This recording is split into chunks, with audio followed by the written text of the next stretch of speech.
একটু বলুন।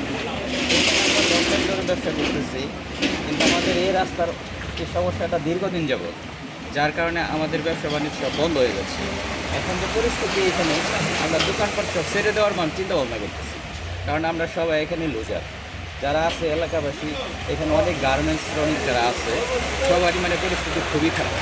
গার্মেন্টসগুলোর যে শ্রমিকরা, ওরা এই যে আমাদের যে রাস্তাটা, এই রাস্তাটার মধ্যে মনে করেন ওরা যাইতে পারে না।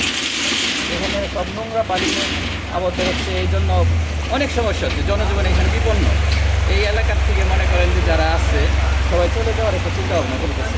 যেমন আমরা এই বড় বড় যে কোম্পানিগুলো আছে, তারাও কোনো ব্যবস্থা করতেছে কিনা আমরা জানি না, কিন্তু আমরা যারা ছোটো ব্যবসায়ী আছি এদের খুবই সমস্যা হচ্ছে। ঠিক আছে, আমরা লুজার হয়ে যাচ্ছি। আশা করে আসছি এখানে ব্যবসা করার জন্য, কিন্তু আমাদের দেশের থেকে টাকা পয়সা নিয়ে এসে জমি টমি বিক্রি করে নিয়ে এসে ব্যবসা করার জন্য চিন্তা ভাবনা করছি, কিন্তু আমরা এখানে এসে পুরো লুজার হয়ে যাচ্ছি। অতএব আমরা সরকারের কাছে যারা প্রতিনিধি আছে তাদের কাছে আবেদন করতেছি, আমাদের এই রাস্তাঘাটটা যেন অচিরেই মেরামত করে দেয়, আমরা যেন ভালোভাবে ব্যবসা করে জীবনযাপন করতে পারি।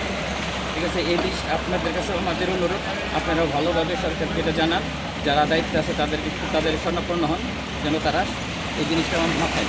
ঠিক আছে, অতি সত্তর জন্য আমাদের এই ব্যবসা বাণিজ্য করে চলার জন্য তৈরি সিদ্ধান্ত। ঠিক আছে।